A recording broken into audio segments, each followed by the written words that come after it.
Magmamarko tayo ngayon kasi itong lemon lime natin medyo tumatawid na sa kapitbahay. So, ayoko naman siyang basta putulin ng sayang.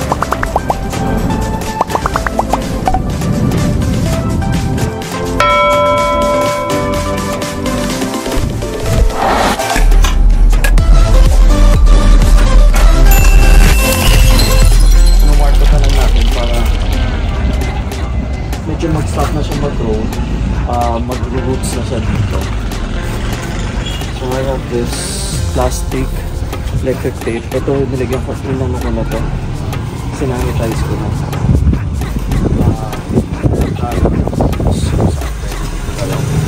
So in between itong nodes na to, ito. Ito yung nodes niya for the rooting. So babalatan lang natin siya. And then after a month, pwede na siyang magkaka-roots na yan. Careful lang. Ito.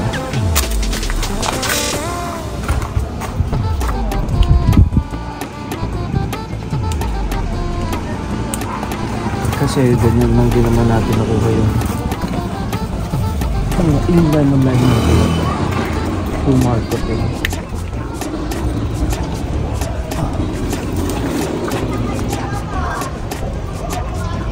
Yung saktong-sakto lang na matatanggal yung first layer ng coat ng ano na. Yan. Medyo makapal na siya. So, total hapon na. Sobrang init. Actually, itong summer hindi pa masyadong advisable mag-market. Dapat pag medyo muulan na malamig. But since kailangan na natin i-remove itong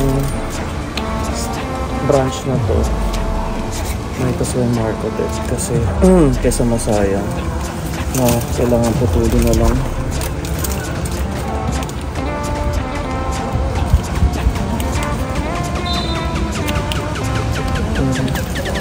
Actually, we can remove this. Ito. Kasi i-wrap natin to.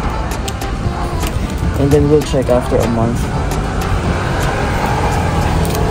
Nagbawas na rin tayo ng branches na yung ating talisay. Ito yung ladder na DIY. Cut lang ako ng leaves dito. Kasi ito yung pang-wrap natin dun sa branch na. Pero babasain natin to ng medyo basang-basa. Ano ito ng water? Ciao.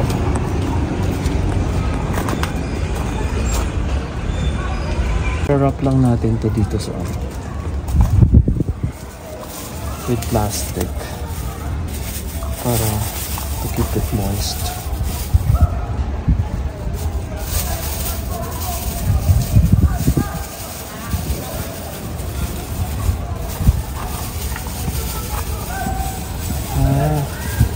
Dapat pala meron din. Kung ba nilalagyan ng honey?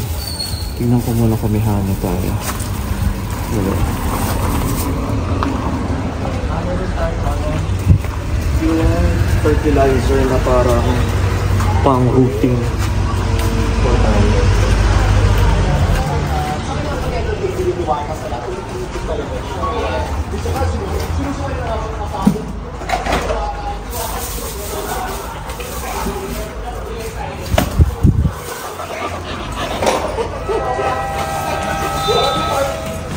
Betsin. Actually, pwede siyang rooting din siya. May rooting mechanism siya. Saan tayo honey? Tapos, basahin lang natin. Kasi i-wrap natin yung branch kanina.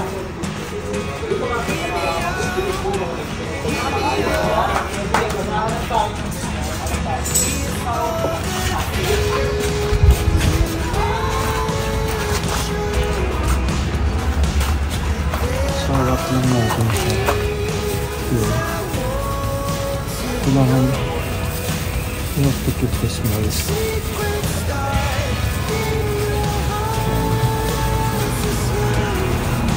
Pagbasain na lang natin siya every now and then. I hope mag-succeed to. Kasi may mga times naman na hindi siya mag-succeed. So but this one, let's hope na mag-succeed siya. Parang di sayang yung branch.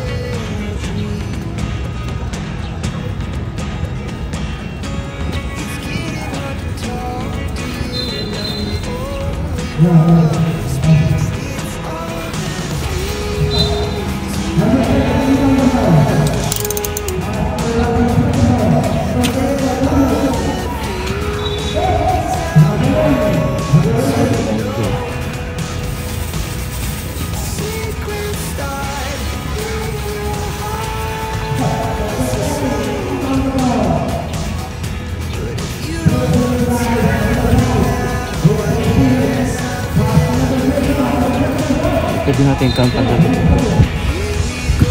Ayan na lang natin.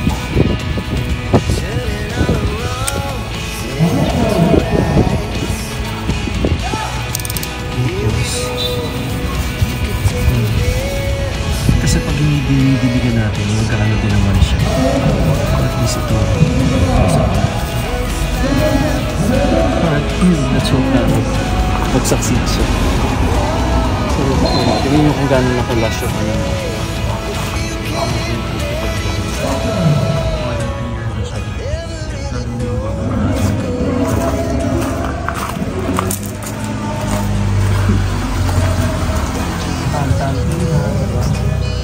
Ang tataas na.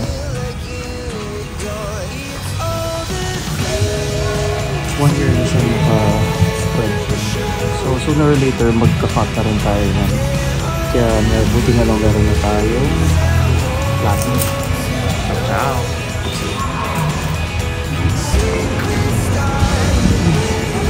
Eating ang Vietnamese beef noodles.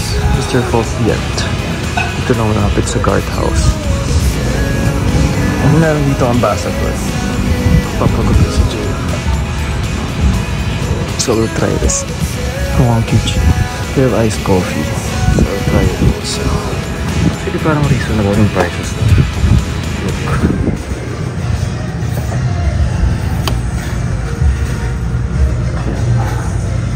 May banh mi, grilled chicken. Doon kakaka-dinner lang namin. So, I'm trying yung Vietnamese iced coffee. Mag-spring rolls si Jen. Because yung haircut tayo. Pang Friday lang. After nung taping, last taping natin for abot kamay. So, 85 para before tayo bumalik ng taping for ABS. Ha? 85 lang yun. There's another coffee shop there. Cafe Bites. Cafe Bites kasi wala namang accent. So, bumili rin siya ng nachos. Order siya ng nachos. 85 pesos.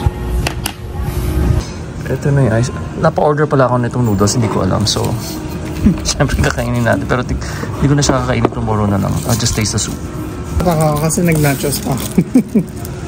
Hindi ko naman natandaan yung order ko. Pero nasabi ko pala siguro. Ayan, spring rolls. Pero mas masarap yung fresh spring rolls. Ayan. Masarap naman yung soup. Ayan, kanyang spring rolls. Saka nachos.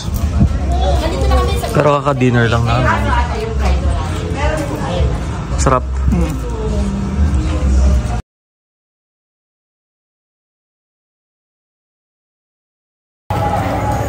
Happy Fiesta San Marcos.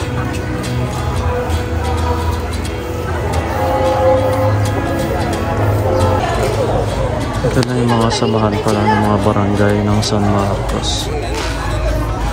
Santa Maria de San Marcos, San Roque, San Antonio, Espinal Teresa, Merong, Our Lady of the Most High Rosary, may Santo Niño, may isa pang Santo doon.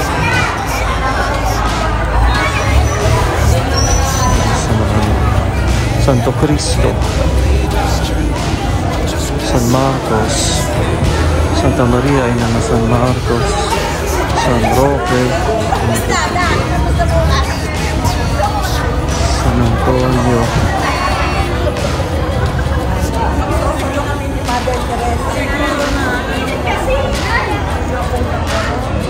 Alam ko kakapiyesta lang din na San Roque. Init ang na. Happy Fiesta. Happy Fiesta. Kala ko yung Ilahinos.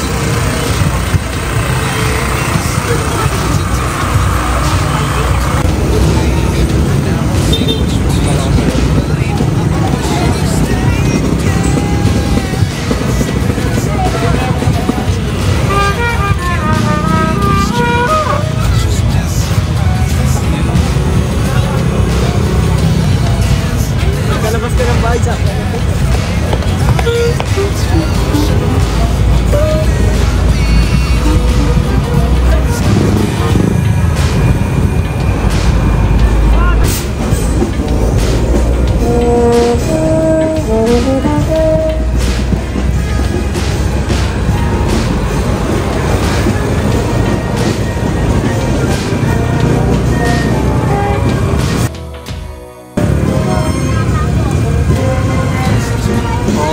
Sagala.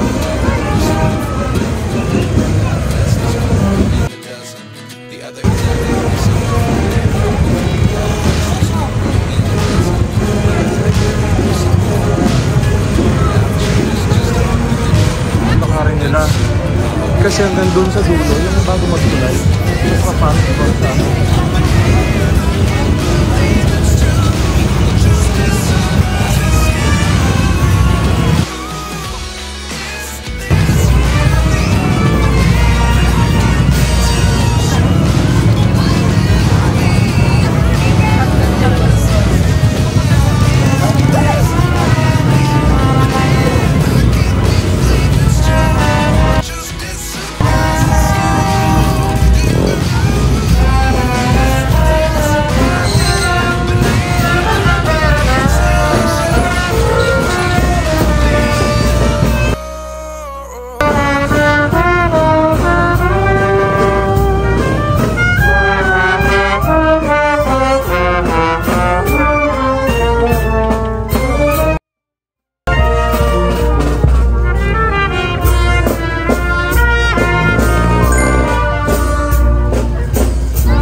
Happy Fiesta.